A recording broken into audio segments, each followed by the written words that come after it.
Hello class. तो हम लोग अभी प्रिंसिपल ऑफ मैनेजमेंट पे बात कर रहे थे। ऑर्थोपेडिक्स एंड ट्रॉमेटोलॉजी के प्रिंसिपल पे बात कर रहे थे। आज हम लोग बात करेंगे principle of operative treatment. Principle of operative treatment means कि ऑपरेशन के उपचार के सिद्धांत क्या हैं। ऑपरेशन के सिद्धांत, ऑपरेशन उपचार के सिद्धांत क्या हैं, हम लोग इस पे बात करेंगे। इसको पढ़ते हैं। Principle of are pre and post operative care. Principle of pre and post operative care यानी ऑपरेशन से पहले और बाद की देखभाल के सिद्धांत। ऑपरेशन से पहले की देखभाल, ऑपरेशन से बाद की देखभाल। The patient who consents to have surgery render himself depend on knowledge, skill and integrity of health care then। जो मरीज सर्जरी के लिए सहमति देता है, जो मरीज सर्जरी के लिए सहमति देता है, वह हेल्थ केयर टीम के ज्ञान, कौशल और ईमानदारी पर निर्भर हो जाता है। यानी इसको ऐसे समझिए, जैसे मान लीजिए कोई व्यक्ति है, उसको कोई इंजरी हो गई है, कोई दुख हो गया है, कोई पीड़ा हो गई है, कोई हाथ पैर टूट गया है, कोई ऑपरेशन हो, अब उसका ऑपरेशन होने वाला है। मान लीजिए कि उसको कोई ट्रीटमेंट मीन्स उसको कोई इंजरी हो गई थी, अब उसको ट्रीटमेंट होगा, उसका ऑपरेशन होने वाला है। अब वह मरीज़ क्या करता है, वह एक विश्वास के आधार पे खुद को उस टीम को सौंप देता है जो उसका ऑपरेशन करेंगे। वह जो मरीज़ है, वह उस टीम के ज्ञान, कौशल, ईमानदारी, उनकी जो भी उनका अनुभव होता है, उनको आधार मान के खुद को पूरी तरह से खुद को समर्पित कर देता है उस टीम के लिए। अब वह टीम उसके साथ जैसा जो भी करेगी वो ठीक करेगी। उसको ये विश्वास होता है कि ये जो ऑपरेटिव टीम है वो हमारे साथ अच्छा ही करेगी, हमको ठीक ही करेगी। इस विश्वास पे वह खुद को सौंप देता है।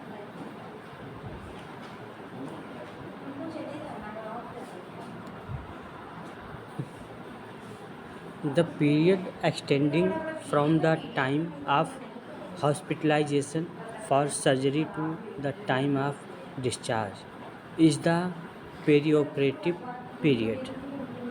सर्जरी के लिए अस्पताल में भर्ती होने से लेकर छुट्टी तक, छुट्टी मिलने तक, यानी जब पेशेंट हॉस्पिटल में भर्ती होता है और जब उसकी छुट्टी होती है, भर्ती से लेकर छुट्टी तक के समय को पेरी ऑपरेटिव पीरियड यानी सर्जरी से जुड़ा समय कहा जाता है। कौन सा समय?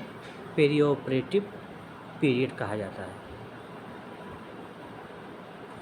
It is essential to provide peri operative care to the patients during this phase. इस दौरान मरीजों को पेरी ऑपरेटिव यानी देखभाल देना ज़रूरी है।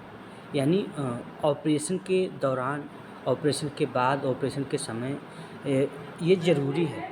यदि ऐसा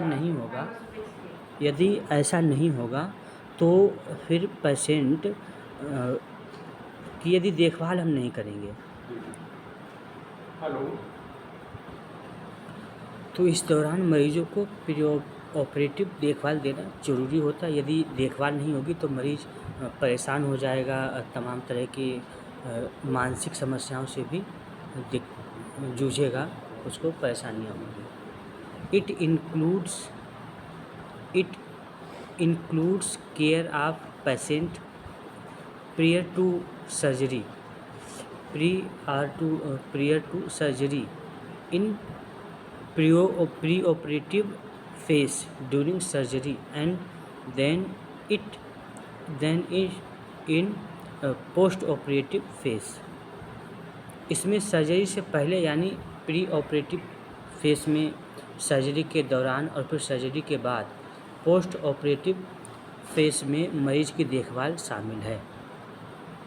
तो पेरी ऑपरेटिव देखभाल क्या है? सर्जरी से पहले की देखभाल, सर्जरी के जब हो गई है, सर्जरी के समय की देखभाल, सर्जरी हो गई उसके बाद की देखभाल, ये सारी चीज़ें उसमें शामिल हैं। Pre operative face is the period in which patient is to be prepared both emotionally and physically for surgery। Pre operative face में वह समय है, प्री ऑपरेटिव फेस वह समय है जब मरीज को सर्जरी के लिए भावनात्मक और शारीरिक रूप से तैयार किया जाता है। अगर मरीज के मान लीजिए आप उसका ज़बरदस्ती ऑपरेशन कर देते हैं, वह मेंटली रूप से तैयार नहीं है, तब भी दिक्कत होगी। तब भी मरीज़ अगर डर जाएगा या और भी उसको तनाव, टेंशन, तमाम तरह की चीज़ें हो जाएं तो भी दिक्कत हो सकती है। या उसका शरीर तैयार नहीं है उस तरह से, मेंटली रूप से तैयार है या शरीर में कोई मान लीजिए ऑपरेशन होने वाला है और फीवर आ गया है या बहुत ज़्यादा पेन हो रहा है या और भी बहुत सारी चीज़ें, तो ये सारी चीज़ें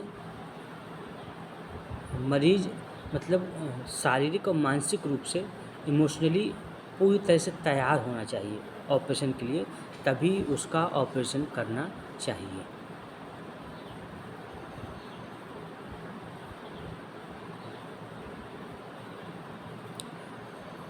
There are specific principles which must be followed during this phase।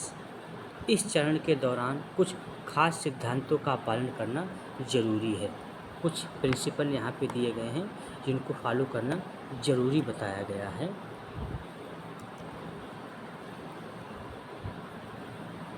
Principle of emotional preparation in pre operative face. Operation से पहले भावनात्मक तैयारी के नियम,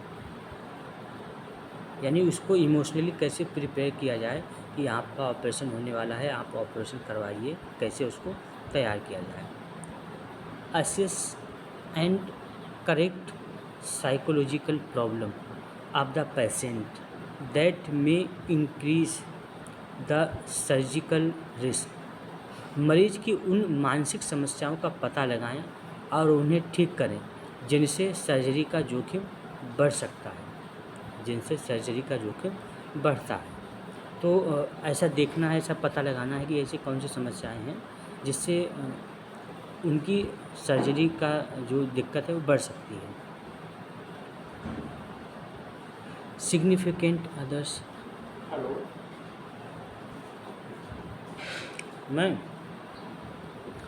significant others should be explained in detail about every aspect of surgery। मरीज़ के करीबी लोगों को सर्जरी के हर पहलू के बारे में विस्तार से समझाना चाहिए। जो मरीज़ के साथ जो भी लोग होते हैं तो उनको कैसे सर्जरी होगी, कैसे क्या क्या होगा सर्जरी के दौरान, सर्जरी के पहले, सर्जरी के बाद में, वो सारी चीज़ें विस्तार से समझा देनी चाहिए। क्यों? वही लोग क्या करेंगे, मरीज़ को मेंटली प्रिपेयर करेंगे कि हाँ आप। तो मरीज़ के जो करीबी लोग होते हैं उनको यदि आप बता देते हैं तो वो लोग मरीज़ को समझा देंगे, अच्छे से समझाएंगे, वो भी उसको बताएंगे कि हाँ ऑपरेशन होगा, कुछ नहीं होता है, ऐसे हो जाएगा, कोई दिक्कत नहीं है, ऐसे तमाम तरह की चीज़ें। इसलिए मरीज़ के जो करीबी लोग उसके साथ में आते हैं उनको ऑपरेशन के बारे में ज़रूर समझाना चाहिए। Management of fears related to surgery is essential. Surgery से जुड़े डर को दूर करना ज़रूरी है। सर्जरी के दौरान या सर्जरी को लेके, ऑपरेशन को लेके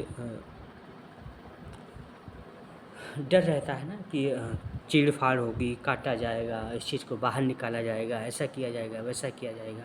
तो ये तमाम तरह के डर दिमाग में रहते हैं। सबसे पहले उस डर को निकालना बहुत ज़रूरी है। इसके लिए काउंसलिंग करनी पड़ती है। जब काउंसलिंग करेंगे, वो बताएँगे, समझाएँगे उनको, तब वो धीरे धीरे डर को बाहर निकाल पाएगा कि हाँ, हमको कुछ नहीं होगा। उनको समझाना पड़ेगा। Nurses must recognise these fears in children as well as parents and deal with them properly. नर्सों को बच्चों और माता पिता दोनों में इस डर को पहचानना चाहिए और उसे सही ढंग से संभालना चाहिए। यानी जिसका ऑपरेशन होने वाला है, जिसका ऑपरेशन होने जा रहा है, उसको और उसके जो माँ बाप, जो भी संगी साथी होंगे, उनको भी, मतलब कुल मिला के जो नर्स है उसको ये चीज़ आनी चाहिए, पढ़ना आना चाहिए कि हाँ, जिसका ऑपरेशन होने वाला है वो डर रहा है, उसके साथ वाले भी डर रहे हैं, उसके डर को कैसे दूर किया जाए, यह सही ढंग से पता होना चाहिए। उनको ये ऐसी सिचुएशन को संभालना आना चाहिए। जो भी नर्स होते हैं, जो भी नर्सेस होती हैं, जो भी या जहाँ भी ऑपरेशन का जो भी स्टाफ होगा, ऑपरेटिव टीम का, उसको ये चीज़ पता होनी चाहिए। इसको फेस रीडिंग भी कहते हैं। मतलब देख के ये पहचान होनी चाहिए कि हाँ, इनको डर लग रहा है, नहीं लग रहा है, और उनको समझाना भी आना चाहिए। Parents and child patient should be given opportunity to describe their reaction and feelings. माता पिता और बच्चे को, यानी माता पिता और जो मरीज़ है, मरीज़ के साथ वालों को अपनी प्रतिक्रिया और भावनाएं बताने का मौका दिया जाना चाहिए। यानी उनको पूरा मौका दिया जाना चाहिए कि हाँ, वो कुछ कहना का चाहते हैं, कुछ पूछना चाहते हैं, तो उसको प्रॉपर तरीके से बताएं, उनकी बात पूरी तरह से सुनी जाए, उनकी इमोशंस का भी ध्यान रखना चाहिए। क्योंकि मान लीजिए यदि वो भी मेंटली रूप से तैयार नहीं है, मरीज़ के साथ वाले भी यदि मेंटली रूप से तैयार नहीं है, वो भी, उनमें भी यदि घबराहट है, तो उनको देख के मरीज़ भी डरेगा, मरीज़ में भी घबराहट होगी। तो ये सारी चीज़ें, मतलब मरीज़ को भी काउंसलिंग करनी है, उनके साथ वालों की भी काउंसलिंग करनी है अच्छे से, जिससे कि चीज़ें अच्छे से हो पाएँ, मैनेजमेंट अच्छे से हो पाए ऑपरेशन का।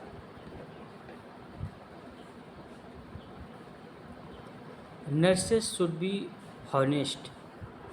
Nurses should be honest and truthful while answering question of parents and children.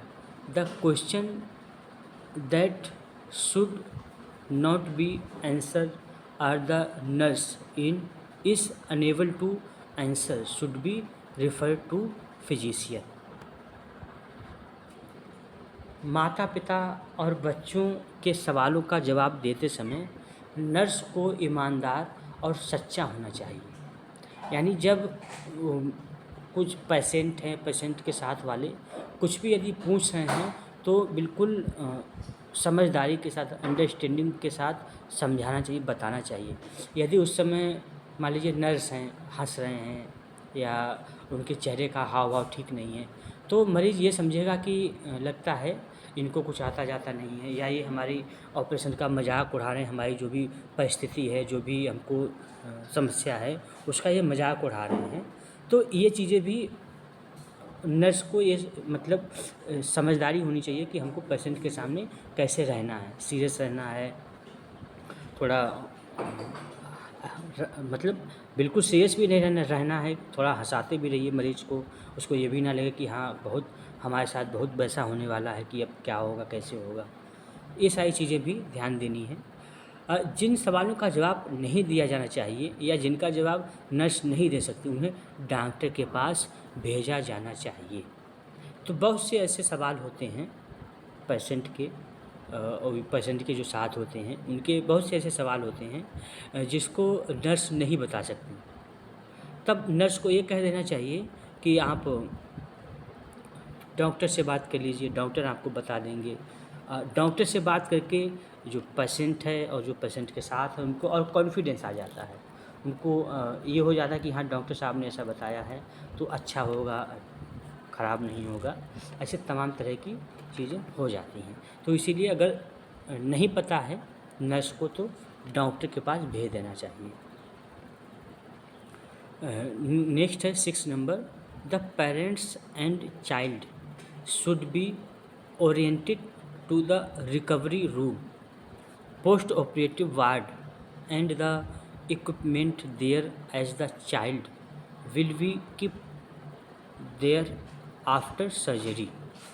माता पिता और बच्चों को रिकवरी रूम, ऑपरेशन के बाद वाले वार्ड और वहाँ मौजूद उपकरण के बारे में जानकारी दी जानी चाहिए, क्योंकि सर्जरी के बाद बच्चे को वहीं रखा जाएगा। तो जिस रूम में बच्चे को रखा जाएगा वहाँ पे जो भी चीज़ें हैं ऑपरेशन के बाद, जिस रूम में, जिस वार्ड में रखा जाएगा, वहाँ के वार्ड के बारे में जानकारी दे देनी चाहिए उसके माता पिता को या बच्चों को, या जो भी उसके साथ में उसको दे देनी चाहिए, क्योंकि उसके बाद में वो वहीं रहेगा तो उसको सारी चीज़ें पता होंगी, तो वो अच्छे से मैनेज कर पाएगा, डरेगा नहीं। इसीलिए पेशेंट को भी और पेशेंट के जो भी साथ हैं उनको बता देना चाहिए। 7th, the parents and child should be prepared for discharge in pre operative period. Operation से पहले ही माता पिता और बच्चों को डिस्चार्ज यानी अस्पताल से छुट्टी के लिए तैयार किया जाना चाहिए। यानी जब ऑपरेशन की बात हो रही है, ऑपरेशन होने जा रहा है, उससे पहले ये बता देना चाहिए कि हाँ इतने दिन में डिस्चार्ज हो जाएगा और आपको घर जाना पड़ेगा। जब भी बाद में यदि कुछ ऐसा होता है कि हाँ हमको जाना चाहिए डॉक्टर के पास, तब आप आ सकते हैं, लेकिन ऑपरेशन के बाद आपको जाना पड़ेगा। ऑपरेशन के बाद आपको छुट्टी लेके जाना पड़ेगा। गुड कम्युनिकेशन 8 नंबर है, good communication between all the members of health care team and patient will ensure that patient is well prepared and ready to undergo surgery. Health care team के सभी सदस्य और मरीज के बीच अच्छी बातचीत से यह पक्का होगा कि मरीज सर्जरी के लिए अच्छी तरह तैयार हो जाएगा। तो जो भी हेल्थ केयर की टीम, जैसे डॉक्टर है और नर्स हैं और भी जो भी उनके सहायक होते हैं, उनमें और मरीज में यदि कम्युनिकेशन अच्छा हो जाता है, उनके बीच यदि समझदारी, अंडरस्टैंडिंग बढ़ जाती है, तो सर्जरी, मरीज जो है वो सर्जरी अच्छे से करवा लेता है। वह डरता नहीं है, वह घबराता नहीं है, वह सर्जरी अच्छे से करवा लेता है। ठीक है, तो ये हो गए आपके कुछ नियम। नेक्स्ट है principle of physical preparation in pre operative phase. Principle of physical preparation in pre operative phase. Operation से पहले शारीरिक तैयारी के नियम। Doctors orders for pre operative care are to be implement. Operation से पहले देखभाल के लिए डॉक्टर के आदेशों का पालन किया जाना चाहिए।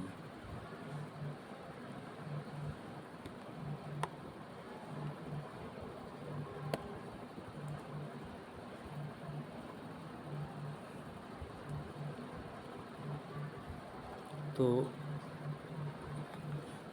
क्या दिया गया है? Number 1, enema is to be administered the night before surgery if ordered.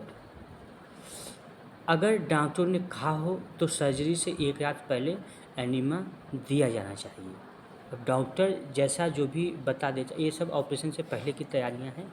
अगर डॉक्टर ने बताया इस मरीज़ को एनीमा देना चाहिए, तो फिर जो भी अदर स्टाफ है, जो भी नर्सेस वगैरह हैं, उनको एनीमा दे देना चाहिए। Cleansing the colon of feet. तो क्या बताया गया है, अगर डॉक्टर ने कहा है कि सर्जरी से पहले एनीमा देना चाहिए तो दे देना चाहिए, जो भी स्टाफ है उसको दे देना चाहिए। Cleansing the colon of fecal matter helps in reducing changes of wound infection during surgery involving bowel। आंत की सर्जरी के दौरान घाव में इन्फेक्शन का खतरा कम करने के लिए कॉलन यानी कि बड़ी आंत से मल यानी फीकल मैटर की साफ़ सफाई करना ज़रूरी है। तो मान लीजिए किसी मरीज का इंटेस्टाइन का ऑपरेशन होने वाला है, अब यदि उसकी आंत की सफाई नहीं रहेगी तब क्या होगा, वहाँ पे इन्फेक्शन के चांस बढ़ जाएंगे, इन्फेक्शन का खतरा ज़्यादा रहेगा। तो ऐसे में क्या करना चाहिए, ऐसे में जो भी पहले ऑपरेशन से पहले डॉक्टर ने यदि कह दिया है एनीमा देने के लिए तो एनीमा हर हाल में दे देना चाहिए। इससे क्या है, इन्फेक्शन का खतरा कम हो जाएगा और मरीज का ऑपरेशन भी अच्छे से हो जाएगा। ठीक है, क्योंकि वहाँ पे गंदगी होगी नहीं तो फिर इन्फेक्शन ऑटोमेटिक नहीं होगा। सेकंड है follow the physician orders for diet. खाने पीने के बारे में डॉक्टर के निर्देश का पालन करना। तो जो भी पेशेंट है, जो भी मरीज़ है और जो भी स्टाफ है, जो भी मेडिकल स्टाफ है, जो भी डॉक्टर ने बता दिया है खाने पीने के लिए, जो भी दिशा निर्देश दिए हैं तो पेशेंट को फॉलो करना ही करना है और जो मेडिकल स्टाफ है उसको फॉलो करवाना है कि हाँ आपको ऐसा खाना है, ऐसा नहीं खाना है, ये सारी चीज़ें। Usually patient are to be keeped from midnight onward before surgery.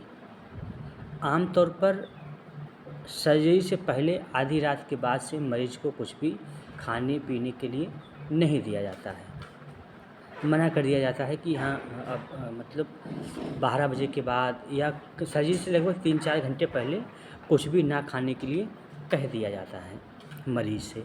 तो ये चीज़ ध्यान देना है कि मतलब डॉक्टर ने जो भी बताया खिलाना है तो क्या खिलाना, लिक्विड चीज़ें दे सकते हैं, ऐसा कई जगह छूट दे दी जाती है कि हाँ लिक्विड चीज़ें दे सकते हैं, लेकिन ठोस चीज़ें जैसे आप सेब संतरा है या कोई खाना है तो ये चीज़ें नहीं देनी चाहिए, क्योंकि बाद में मान लीजिए ऑपरेशन के दौरान उसको फ्रेश होने का इच्छा हुई या कुछ भी है तो फिर दिक्कत हो सकती है मरीज़ के लिए, इसलिए खाने के लिए मना करते हैं। तो ये अगर बताया है डॉक्टर ने तो ये सारे नियमों का पालन करना चाहिए। Bath should be given to the child in the morning to make the skin free for micro organism. बच्चों को सुबह नहलाना चाहिए ताकि उनकी त्वचा से कीटाणु हट जाएं।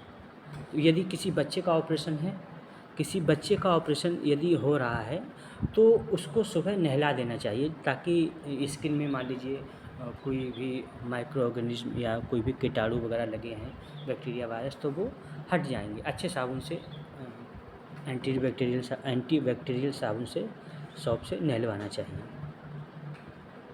This help in reducing the possibility of post operative infection.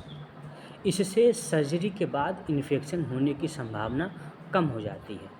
अब यदि सुबह नहलवा देते हैं बच्चे को या जब भी ऑपरेशन से पहले, तो ऑपरेशन के बाद यदि कोई इन्फेक्शन वगैरह होना होता है तो उसका खतरा टल जाता है, मतलब वो इन्फेक्शन नहीं होगा, क्योंकि जो भी बैक्टीरिया वायरस हैं, जो भी कीटाणु हैं, वो सब हट जाएंगे तो फिर इन्फेक्शन के चांसेस कम रहेंगे, इसलिए नहलवा देना चाहिए।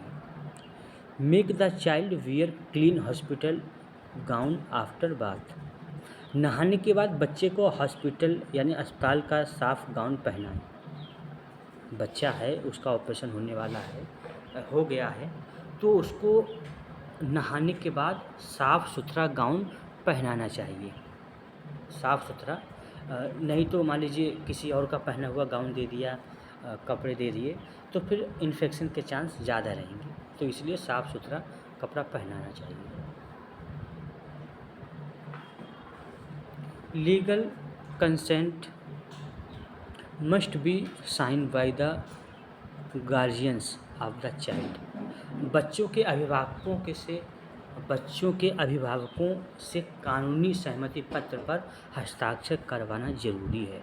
यदि किसी बच्चे का ऑपरेशन होने वाला है, बच्चा तो करेगा नहीं, या वैसे नॉर्मली ये भी है कि मरीज़ के भी हस्ताक्षर कराते हैं, जो भी कानूनी पत्र होता है जिसमें कुछ नियम शर्तें होती हैं ऑपरेशन से पहले, ऑपरेशन के दौरान कुछ भी यदि होता है तो उसमें उस पत्र में हस्ताक्षर मरीज़ के भी होते हैं, उसके साथ में कोई आया उसके भी होते हैं।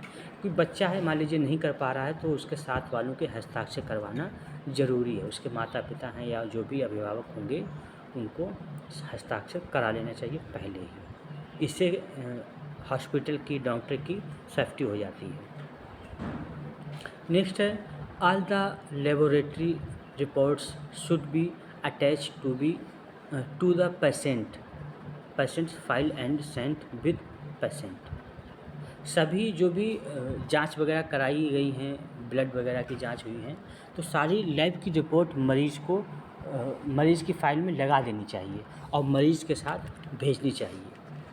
क्योंकि मान लीजिए डॉक्टर वहाँ कुछ देखना चाह रहे हैं, उनके ब्लड के क्या पैरामीटर्स हैं या जो भी उनकी समस्या है उसकी क्या पोजीशन है, लैब में क्या बताया गया है, यदि वो देखना चाहते हैं तो वहाँ पे डॉक्टर तुरंत डॉक्टर देख लें। इसलिए मरीज़ के साथ में उसकी फ़ाइल भी भेजनी चाहिए और इसी से वो डॉक्टर पता कर पाएंगे कि कहाँ का ऑपरेशन करना है, कितना ऑपरेशन करना है, क्या समस्या है। पता लगा कि किडनी की समस्या है, ऑपरेशन स्टमक का हो गया, तो ऐसे हो सकता है, इसीलिए फ़ाइल भी साथ में भेजते हैं। Vital sign should be check and recorded in patient's file. मरीज़ के वाइटल साइंस जो भी साइन होते हैं, जो भी उसकी जांच करके उन्हें मरीज़ की फ़ाइल में दर्ज करना चाहिए। अब ये वाइटल साइन क्या होते हैं? वाइटल साइन मीन्स उसका शुगर क्या है, बीपी क्या थी उस समय, शुगर क्या था, उसका वज़न क्या है, उसका टेम्परेचर क्या है, ये सब वाइटल साइन होते हैं। तो ये इनकी भी जांच होनी चाहिए और ये जांच साथ में मरीज़ के जानी चाहिए ताकि वहाँ पे डॉक्टर जो ऑपरेशन करने वाले वो देख सकें कि मरीज़ की इस समय टेम्परेचर क्या है, कितना वज़न है, कितना बीपी है, ये सारी चीज़ें डॉक्टर को पता होनी चाहिए। क्योंकि उससे मान लीजिए बीपी कम होता है, ज़्यादा होता है ऑपरेशन के दौरान, तो डॉक्टर समझ जाएगा, देख लेगा कि हाँ कि बीपी बढ़ रहा है, कम हो रहा है, वो उसी हिसाब से अपना मैनेज कर लेगा।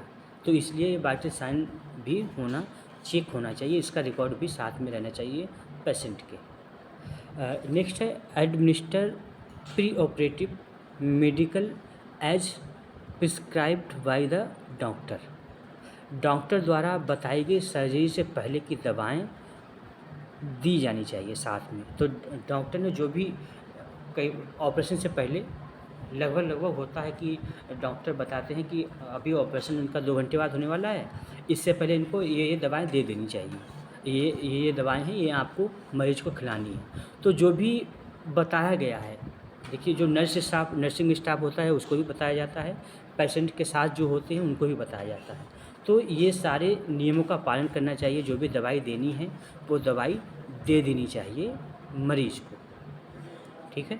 तो ऑपरेशन से पहले की दवाई भी दे देनी चाहिए। नेक्स्ट है, send the child to the OT operation theatre with identification band tied on wrist to prevent any fault in identification of the patient. तो मरीज़ की पहचान में कोई गलती ना हो। होता क्या है, बहुत सारे ऑपरेशन एक साथ होने होते हैं या बहुत सारे मरीज़ हैं, उनका भी ऑपरेशन होना है, तो उसमें कुछ ऐसी पहचान रखते हैं जिससे कि फ़ाइल और पेशेंट का मैच होना चाहिए। इस पेशेंट की ये फ़ाइल है और वहाँ पे चेंज ना हो जाए। अगर ऐसा होता है गलती से, यदि फ़ाइल चेंज हो गई किसी का, मान लीजिए अब पेशेंट तो वहाँ पे बेहोश, मतलब उसको एनेस्थीसिया दे देते हैं, वो तो बेहोश हो जाता है। अब मरीज़ को क्या पता है, और डॉक्टर ने ध्यान नहीं दिया, किडनी का स्टोन का ऑपरेशन करना था, गॉल ब्लैडर के स्टोन का ऑपरेशन कर दिए और समस्या जो की त्यों रहेगी। तो ये सारी चीज़ों का भी ध्यान देना पड़ता है। इसके लिए एक पहचान बनाई जाती है मरीज़ की भी, और पेशेंट थिएटर उसको बैंड वगैरह कुछ उसके हाथ में बांध देते हैं कि किस मरीज़ को किस ओटी में ले जाना है। ये सारी चीज़ें पहचान होती हैं। ठीक है, तो आज हम लोग यहीं तक पढ़ते हैं, अगली क्लास में हम लोग इसके आगे कंटिन्यू करेंगे।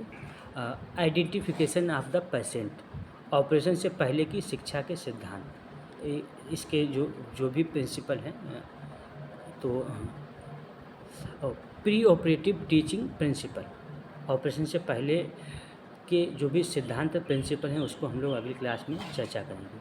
ठीक है, तो आज की क्लास को यहीं पर रखते हैं। ओके।